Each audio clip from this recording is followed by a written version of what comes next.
Hi friends, எல்லோரும் எப்படி இருக்கிறீங்க? நல்லா இருக்கிறீங்களா? இது நான் ஜனநாயகன் படத்துக்காக நாங்கள் போயிருந்தோம். ஃபஸ்ட்டு டே செகண்ட் ஷோ தான் கிடச்சிதுங்க. ஃபஸ்ட் ஷோ கிடைக்கல. எங்கள் ஹஸ்பண்ட் ஒரு டிஷர்ட் போட்டிருப்பாங்க. அதே மாதிரி டிஷர்ட் வாங்கித்தாங்கன்னா வாங்கி தரல பார்த்துக்கோங்க. அதனால நான் இந்த ட்ரெஸ்ஸு தான் காஸ்டியூமில் போனேன். ஆனால் செம்ம கிளி வெளியே நிற்கும் போதே அந்த கத்துனாங்க. எனக்கெலாம் நான்லாம் நல்லா கற்றுன்னு கத்தி என்ஜாய் பண்ணி பார்த்தேன் படத்தை. இப்போ பாருங்களேன் எப்படி கத்துறாங்கன்னு.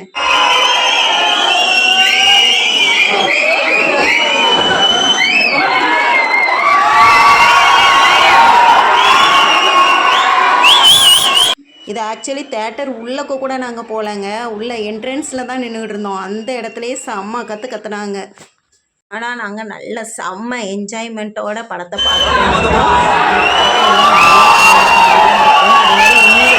பாருங்களேன், செம்மையாக இருந்துச்சு.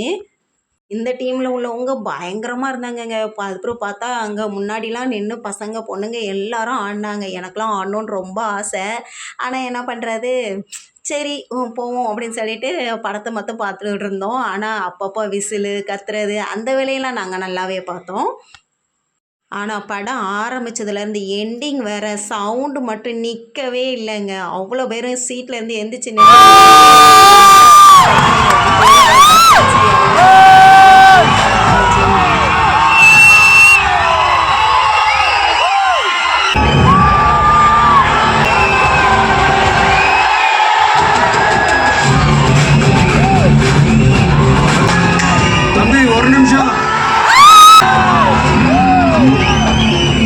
போராட்டம்.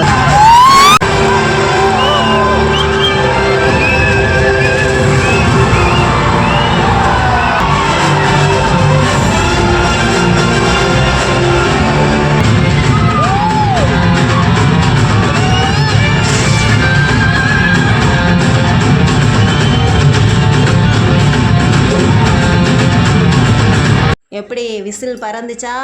செம்மையாக ஆட்டம் போட்டாங்க. ஆனால் என்ன, என் ஹஸ்பண்டு அவங்க ஃப்ரெண்டோடு வந்திருந்தாங்க. நீ தான் விஜய் பைத்தியம்னா உன் பொண்டாட்டியும் அப்படி தாண்டா இருக்கேன்னு மனசுக்குள்ளே நினச்சிருந்துருப்பாங்க.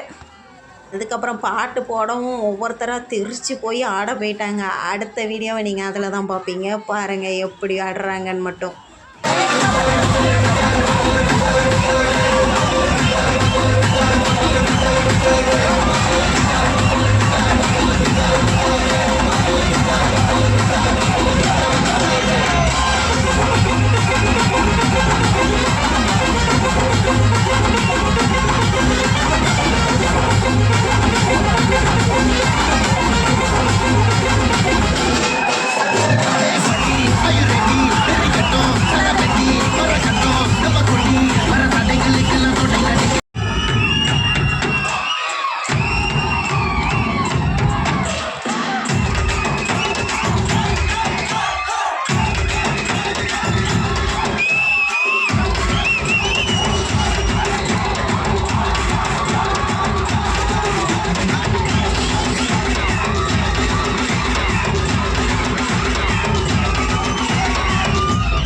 ரொம்ப ஸ்ட்ராங்காக ஒரு விசில் சத்தமும் ஒரு இது சவுண்டு சத்தமும் கேட்டிருக்குமா? அது நாங்கள் பண்ண அலப்பறை தான்.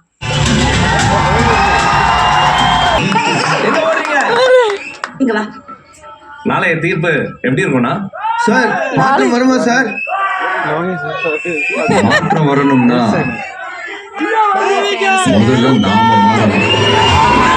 வீடியோவுக்கு கமெண்ட் பண்ணுங்கள். நானும் பார்த்துட்டேன். நல்லா ஜாலியாக என்ஜாய் பண்ணேன். பாய் ஃப்ரெண்ட்ஸ், ஹாப்பியாக இருங்க.